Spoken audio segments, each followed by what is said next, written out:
आजकल बहुत सारे लोग मुझसे एक सवाल पूछते हैं, काव्या, क्या बिना ओटीपी के भी यूपीआई आईडी हैक हो सकती है? तो दोस्तों, जवाब है हाँ, हो सकती है। और सबसे डराने वाली बात यह है कि कई बार हमें पता भी नहीं चलता कि हमारे साथ फ्रॉड हो चुका है। आज के इस वीडियो में मैं आपको स्टेप बाय स्टेप आसान भाषा में समझाऊंगी कि बिना ओटीपी के यूपीआई फ्रॉड कैसे होता है और इससे 100% सेफ कैसे रहा जा सकता है। सबसे पहले ये समझना जरूरी है कि यूपीआई सिर्फ ओटीपी पर डिपेंड नहीं करता। यूपीआई में 3 चीजें सबसे ज्यादा इम्पॉर्टेंट होती हैं: आपका मोबाइल नंबर, आपकी यूपीआई पिन और आपका भरोसा। फ्रॉडस्टर्स सीधे ओटीपी नहीं चुराते, बल्कि वो आपके भरोसे और आपकी छोटी छोटी गलतियों का फायदा उठाते हैं। अब पहला तरीका आता है फेक ऐप और स्क्रीन शेयरिंग स्कैम। बहुत बार ऐसा होता है कि कोई आपको कॉल करता है और कहता है, मैं बैंक से बोल रहा हूँ या मैं कस्टमर केयर से हूँ। फिर वो आपसे कहता है कि एक ऐप इंस्टॉल करो, जैसे एनीडेस्क, टीमव्यूअर या कोई नकली यूपीआई ऐप। जैसे ही आप वो ऐप इंस्टॉल करते हो और स्क्रीन एक्सेस देते हो, फ्रॉडस्टर आपके फोन पर सब कुछ देख सकता है। आपकी यूपीआई ऐप, पिन डालते समय आपकी स्क्रीन, नोटिफिकेशंस, सब कुछ। इसमें ओटीपी की जरूरत ही नहीं पड़ती, क्योंकि आप खुद ही पिन डाल रहे होते हो और सामने वाला देख रहा होता है। दूसरा बहुत कॉमन तरीका है फिशिंग लिंक स्कैम। आपके फोन पर एसएमएस या व्हाट्सएप आता है, आपका केवाईसी बंद हो जाएगा, आपका यूपीआई ब्लॉक हो जाएगा, या 500 रुपये कैशबैक पाने के लिए लिंक पर क्लिक करें। जैसे ही आप उस लिंक पर क्लिक करते हो, वो एक नकली वेबसाइट होती है जो बिल्कुल ओरिजिनल बैंक जैसी दिखती है। वहां आपसे यूपीआई आईडी, मोबाइल नंबर और कभी-कभी पिन डालने को कहा जाता है। दोस्तों, यहाँ भी ओटीपी की जरूरत नहीं पड़ती, क्योंकि आपने खुद अपनी डिटेल्स दे दी।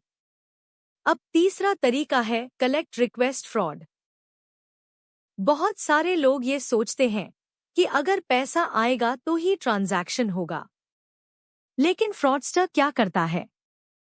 वो आपको कॉल करता है और कहता है, मैं आपको पैसा भेज रहा हूँ, रिक्वेस्ट आएगी, बस एक्सेप्ट कर लेना।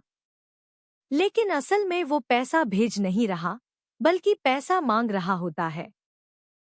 जैसे ही आप रिक्वेस्ट एक्सेप्ट करते हो और पिन डालते हो, पैसा आपके अकाउंट से कट जाता है। यहाँ भी ओटीपी नहीं, सिर्फ आपकी पिन और कंफ्यूजन का फायदा उठाया जाता है।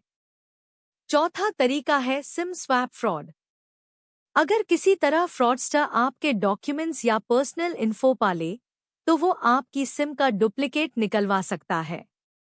जैसे ही आपकी सिम बंद होती है और नई सिम फ्रॉडस्टर के पास जाती है, वो आपकी यूपीआई रीसेट कर सकता है, नया पिन बना सकता है और ट्रांजैक्शन कर सकता है।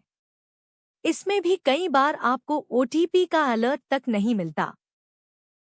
चौथा तरीका है सिम स्वैप फ्रॉड। अगर किसी तरह फ्रॉडस्टर आपके डॉक्यूमेंट्स या पर्सनल इन्फो पा ले, तो वो आपकी सिम का डुप्लीकेट निकलवा सकता है। जैसे ही आपकी सिम बंद होती है और नई सिम फ्रॉडस्टर के पास जाती है, वो आपकी यूपीआई रीसेट कर सकता है, नया पिन बना सकता है और ट्रांजैक्शन कर सकता है। इसमें भी कई बार आपको ओटीपी का अलर्ट तक नहीं मिलता। अब सवाल आता है, इससे बचे कैसे? सबसे पहला रूल, कभी भी किसी के साथ अपनी यूपीआई पिन शेयर मत कीजिए। बैंक, पुलिस, कस्टमर केयर, कोई भी कभी पिन नहीं पूछता। दूसरा रूल, कोई भी स्क्रीन शेयरिंग ऐप इंस्टॉल मत कीजिए, चाहे सामने वाला कितना भी जेन्युइन क्यों न लगे। बैंक कभी स्क्रीन देखने की जरूरत नहीं पड़ती। तीसरा रूल, किसी भी अननोन लिंक पर क्लिक मत कीजिए। बैंक हमेशा ऑफिशियल ऐप और ऑफिशियल वेबसाइट से ही काम करता है।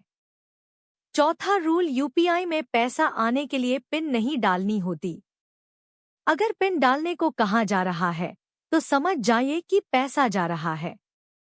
5वां और सबसे इम्पोर्टेंट रूल, अपने फ़ोन में ऐप लॉक, फ़ोन लॉक और सिम लॉक ज़रूर लगाइए।